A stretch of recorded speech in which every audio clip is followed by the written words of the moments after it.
로마서 5장 1절로 5절까지. 그러므로 우리가 믿음으로 의롭다 하심을 얻었은즉 우리 주 예수 그리스도로 말미암아 하나님으로 더불어 화평을 누리자.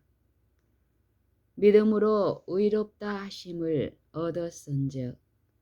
로마서 5장 1절로 5절까지 연구. 로마서 5장은 4장에서 자세히 설명한 믿음의 열매가 되는 축복들을 일부 열거하고 있다. 이것은 아브라함의 믿음을 가진 사람들의 그리스도인으로서의 성장 과정을 보여주고 있다. 5장의 기조를 이루고 있는 두 글자는 더욱이라는 말이다.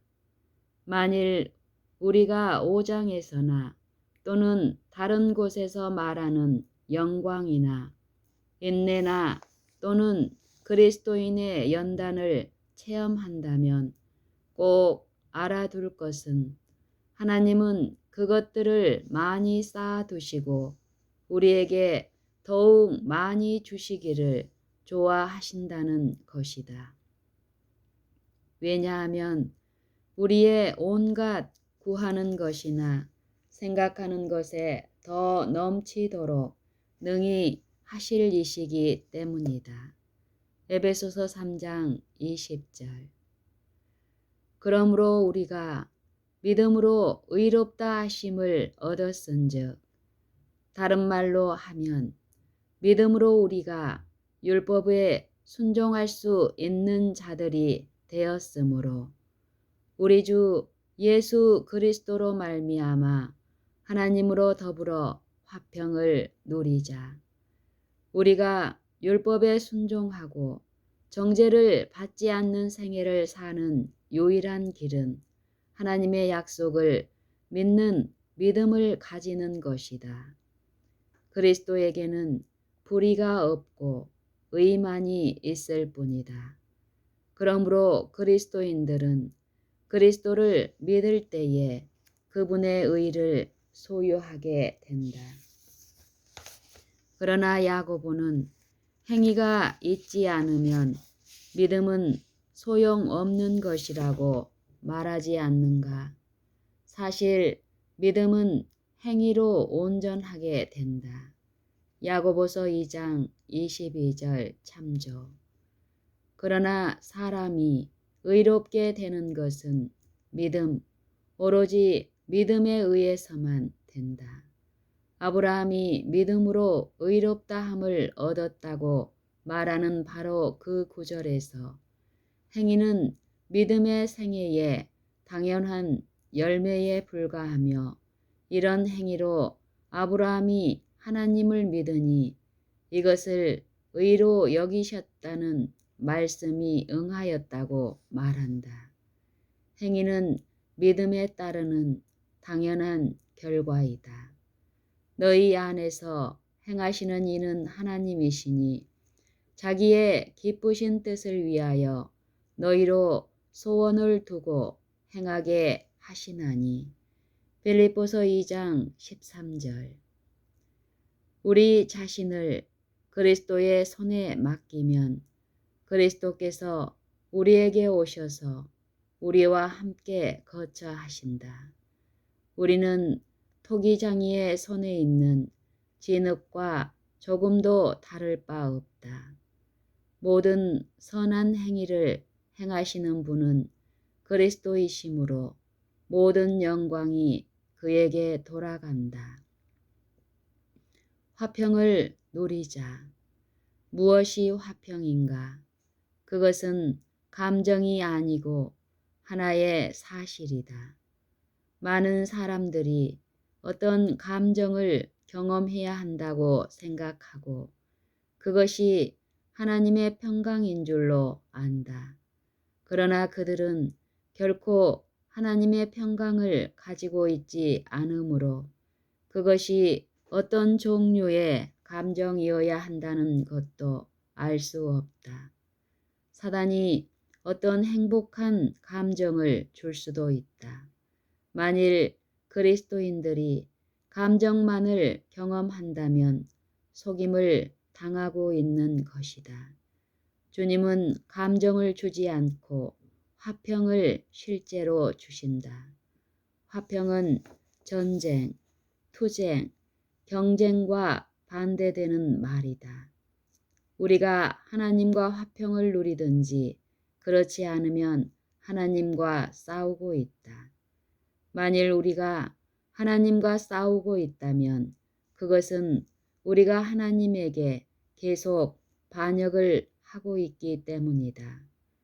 어떻게 사람이 하나님과 싸우는가? 그것은 죄의 행위를 따르는 것을 말한다. 고의로 죄의 행위에 빠진다면 그것은 하나님과 싸우고 있는 것이다. 하나님은 평강의 하나님이시다. 그리스도는 그의 제자들에게 평강을 주고 가셨다. 그리스도의 평강이 너희 마음을 주장하게 하라. 골로새서 3장 15절. 하늘에서 하나님과 그의 사랑하는 아들 간에 평화의 의논이 있었다. 스가랴 6장 13절. 인간의 평화를 위하여 의논하신 것이다. 인간이 그 평화를 가질 수 있는 유일한 조건은 하나님에게 무조건 복종, 곧 완전히 복종하는 것이다. 그리하면 감정이야 어떻든 간에 마음에 평강이 있다. 주의 법을 사랑하는 자에게는 큰 평안이 있으니 저희에게 장애물이 없으리이다. 시편 119편 165절. 만일 들었다면 내 평강이 강과 같았겠고 내 의가 바다 물결 같았을 것이며 이사야 48장 18절. 이 말씀에 얼마나 큰 위로가 있는가를 볼 수 있다. 예수 그리스도는 어제나 오늘이나 영원토록 동일하시니라. 히브리서 13장 8절. 그러므로 그의 평강은 끊임없이 흐르는 강이나 계속 구르는 바다의 파도와 같다. 그러므로 평강은 감정과는 하등의 관계가 없다. 모든 죄를 자백했다면 하나님은 미쁘시고 의로우셔서 이 모든 죄를 용서하시며 그러므로 우리는 하나님과 화평을 가진다. 평강은 믿음으로 의롭다함을 받는 것을 조건으로 한다. 또한 그리스도로 말미암아 우리가 믿음으로 서 있는 이 은혜에 들어감을 얻었으며 하나님의 영광을 바라고 즐거워하느니라. 사실 죽은 것이나 다름없는 부모에게서 이삭을 낳게 한 그와 같은 능력으로 의가 매일매일 인간 안에서 역사할 수 있다. 일단 이러한 의의 경험을 얻을 때에 다음에 있는 주의 재림의 소망 가운데서 즐거워할 수밖에 없을 것이다. 얼마나 흔히 우리는 주의 오심을 두려움 가운데서 고대하고 있는가. 현재의 생활 가운데서 주님을 기뻐하는 생애를 살지 않는다면 앞으로 올 생애에서 주님을 기뻐할 소망이 없다. 왜 그리스도인들은 하나님의 영광을 바라고 즐거워해야 하는가? 그것은 하나님과 화평을 누리고 있기 때문이다. 이런 일이 되기를 시작하거든 일어나 머리를 들라 너희 구속이 가까웠느니라.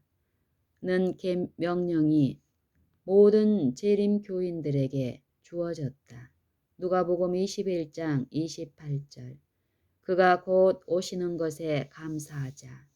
이것은 우리에게 있는 가장 영광스럽고 환희에 찬 약속 중의 하나이다.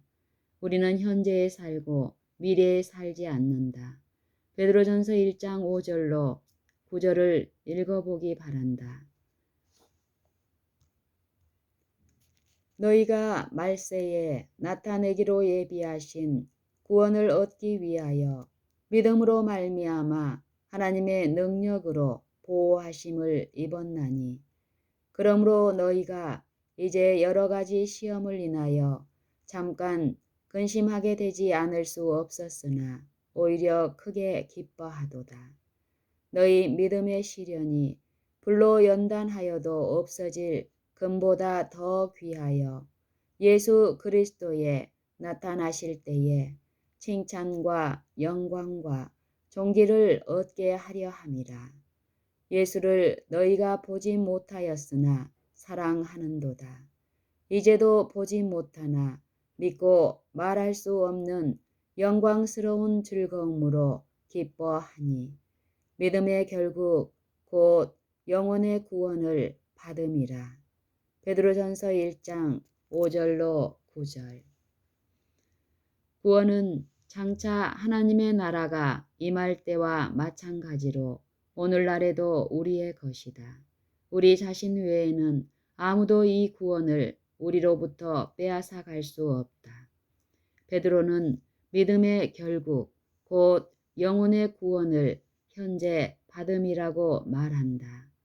우리의 현재 받은 구원은 미래의 구원에 대한 유일한 소망이다. 하나님의 능력으로 보호하심을 입었나니 라는 말씀은 베드로가 말한 말씀이며 이것은 로마서 5장에서 믿음으로 의롭다 하심을 얻었은즉 이라는 말씀과 같은 상태를 간명하게 나타내고 있다. 앞으로 올 생애에서 우리를 불멸의 존재로 만들 그 같은 능력이 지금 우리를 의롭게 만든다. 다시 말하면 그와 같은 능력을 힘입어 우리가 매일 율법과 조화를 이루고 율법에 순종하는 생애를 살게 된다. 바울은 빌립보서 3장 21절에서 이런 말씀을 했다. 그가 만물을 자기에게 복종케 하실 수 있는 자의 역사로 우리의 낮은 몸을 자기 영광의 몸의 형체와 같이 변케 하시리라. 에베소서 3장 16절에서 바울은 간절한 기도를 한다. 그 영광의 풍성을 따라 그의 성령으로 말미암아 너희 속 사람을 능력으로 강건하게 하옵시며 하나님의 은혜는 하나님의 영광과 같다. 하나님의 보좌는 영광의 보좌이므로 우리가 서 있는 은혜는 하나님의 영광의 후광을 받고 있다. 우리가 환난 중에도 즐거워하나니 이는 환난은 인내를 이루는 줄 알미로다. 어떤 사람은 환난이 성급함을 이룬다고 말한다. 이 말은 사실이 아니다. 이 말이 사실이 아니다. 사람이 믿음으로 의롭다함을 받지 않으면 환난은 그 사람 안에 있는 성급함을 개발시킬 것이다. 그러면 환난이 인내를 이룬다는 것은 무슨 말인가? 다음 성경절이 그 답을 줄 것이다. 너희 염려를 다 주께 맡겨버리라. 이는 저가 너희를 권고하심이니라. 베드로전서 5장 7절. 내 짐을 여호와께 맡겨버리라. 너를 붙드시고. 시편 55편 22절. 수고하고 무거운 짐진 자들아 다 내게로 오라. 내가 너희를 쉬게 하리라. 마태복음 11장 28절. 주님께서 우리의 무거운 짐을 가져가신다. 그 짐은 무엇인가? 우리를 염려하게 만들고 괴롭히는 것들이다. 그 짐이 작고 사소한 것이든 큰 것이든 문제가 아니다. 주님에게 맡겨버리라. 그리스도께서 우리와 함께 계시고 우리의 모든 짐을 맡으셨기 때문에 우리는 환난 중에도 즐거워한다. 그리스도는 모든 짐을 지실 수 있다. 이미 모든 세상 사람들의 짐을 지셨으므로 우리가 그분에게 더 지울 것이 없다. 어떻게 무거운 짐들을 없앨 수 있는가? 그리스도에게 맡겨버리고 그가 내 짐을 다 지셨다고 말하라. 우리가 어떻게 느끼든 상관없이 다 지신다. 그러면 너희 마음이 쉼을 얻으리니 라는 진리의 말씀에 체험을 할 것이다. 여전히 육체적 고통이 몸을 괴롭힌다 하더라도 안식을 얻는다. 왜냐하면 그리스도께서 그 모든 환난을 맡으셨고 우리는 모든 고통을 초월하여 높은 곳에 있기 때문이다. 어떻게 하여 순교자들이 즐거운 찬미를 부르면서 고문대나 화영지로 나아갔는가?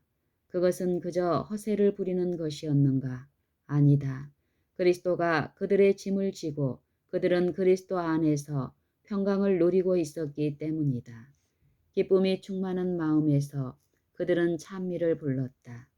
이와 같이 그들은 불 속에 휩싸이면서도 행복하고 즐거워했으며 고통을 몰랐었다.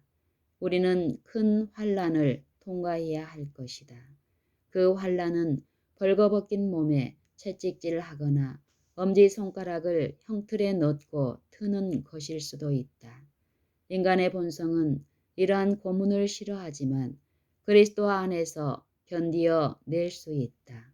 지금 그리스도를 얻는 체험을 하라. 그러면 그는 우리를 버리지 않으실 것이다. 그리스도는 크고 작은 모든 짐을 지실 것이다. 그때나 지금이나 그리스도는 우리의 것이므로 우리의 생명은 그 안에 있을 것이다. 이 세상의 어떤 사람도 미리 믿음의 도를 터득하지 않는다면 그때에 가서는 설 수 없을 것이다.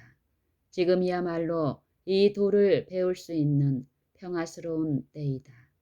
그 때의 환난이 아무리 크다 할지라도 즐거운 마음으로 통과할 것이다. 그 즐거움을 지금 배워야 한다. 인내를 온전히 이루라. 이는 너희로 온전하고 구비하여 조금도 부족함이 없게 하려 함이라. 야고보서 1장 4절. 인내는 우리가 완전한 사람인 것을 보여준다. 인내는 연단을 이룬다. 여기서 말한 인내는 그리스도인의 체험이다. 연단은 이 체험을 가진 사람들이 시험과 확증을 받았다는 것을 말해준다. 그들은 하나님을 붙들고 확증하였다. 연단, 곧 우리가 날마다 하나님을 확증하면 매일 소망이 있다. 다시 말하면 우리가 바라는 것을 기대할 이유가 있게 된다. 우리가 현재 구원을 가짐으로 영원한 구원을 바라보고 즐거워한다.